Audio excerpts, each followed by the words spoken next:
I was really disturbed with what I saw out of Oklahoma and their 34-26 loss to Ole Miss. John Mateer has not looked like the same quarterback ever since he's come back from that injury. He's missing a lot of big throws downfield to open receivers. He's not running the football as dominantly as what he was to start this season. And for some reason, John Mateer just hates throwing short passes. He doesn't throw a lot of checkdowns. He's just forcing footballs downfield instead of just taking what the defense gives him. And Ben Arbuckle's play calling hasn't really done John Mateer a lot of favors. Ben Arbuckle, he has a habit of calling a bunch of shot plays, even though the offensive line doesn't give enough time for John Mateer to allow those long developing routes to develop.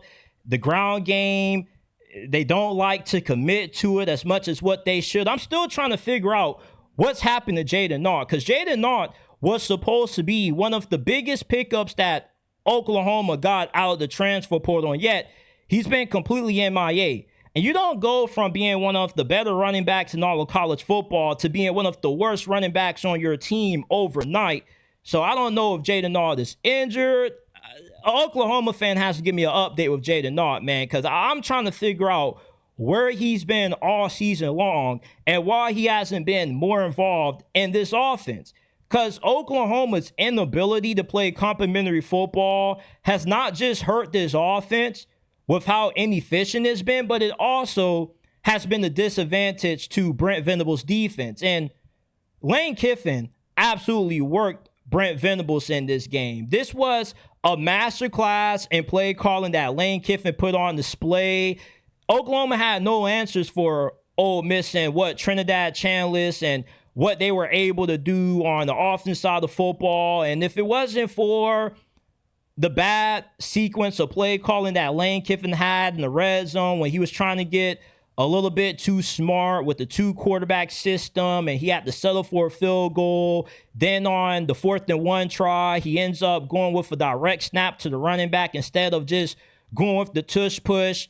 Outside of that, if it wasn't for those few bad plays, Ole Miss would have ran away from this game. What got Oklahoma back into this game was the bad sequences of play calling that Ole Miss had, and also the few blown assignments that Ole Miss had on defense, like with the big 50-something yard touchdown that John Mateer threw and the big rushing touchdown that OU had late in this game to make it a one-score game. Ultimately, Ole Miss left a few plays on the field that if they were able to make, this would have been a complete blowout. And the next 4 games that Oklahoma has coming up is the toughest 4-game stretch out of any team in America. You have back-to-back road trips against Tennessee, Alabama. Then you end this season with home games against Mizzou and LSU.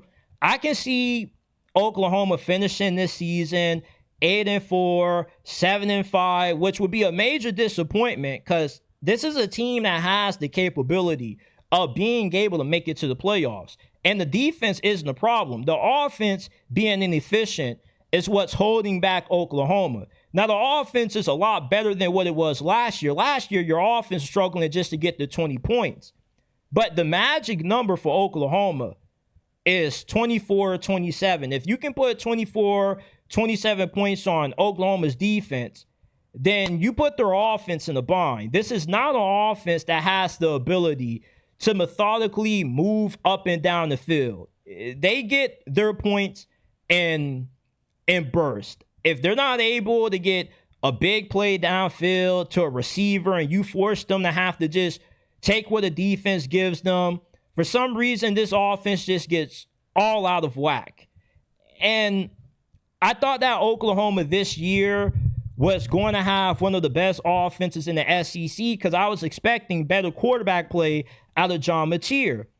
And John Mateer has gone from a Heisman frontrunner to now just an okay quarterback.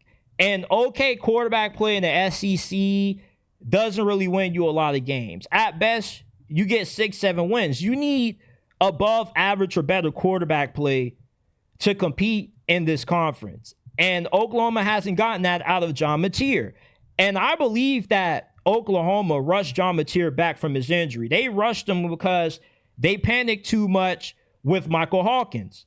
And obviously, John Mateer isn't at full health because, I mean, look at the amount of easy throws that he has missed over these last couple of weeks. Now, that still doesn't excuse his bad decision-making because in that Texas game, a lot of those interceptions weren't really him not being healthy. It was just him forcing passes that he had no business throwing. And the decision-making of John Mateer is going to really hurt Oklahoma with this next stretch of games that they have coming up, because you're going up against some really good ball hawking secondaries. And if you're not going to be willing to dink and dunk and take what the defense gives you underneath, then you're going to have a hard time being able to sustain enough offense for your defense to really help you win games against some of the better offenses in the SEC, because we know that Tennessee can put up points in bunches. Same thing with Alabama. Ty Simpson has been the hottest quarterback in college football up to this point. So if Oklahoma can't get their offense corrected, which they can, it's like, yeah, your offensive line isn't good, but you can overcome not having a good interior offensive line because their tackle play has been pretty good. They've had one of the best true freshman offensive tackles in America, if not the best true freshman offensive tackle in America. But the issue is just that they give up too much interior pressure up front. And if you can't protect your quarterback on the interior, then you're also not going to be able to run the football effectively, because not every run can be outside the tackles.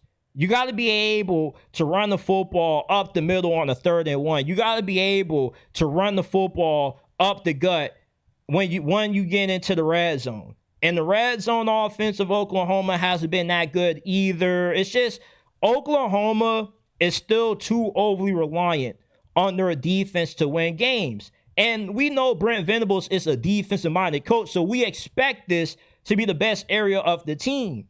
But the offense still isn't matching the production of the defense. And if Oklahoma's offense was as good as what the defense is, this would arguably be the best team in college football. And that's what frustrates me watching Oklahoma. I see a team that's good enough to be better than what they currently are. Now, 6-2 isn't bad considering the stretch that they have coming up, but this definitely was a game that I thought Oklahoma was going to win.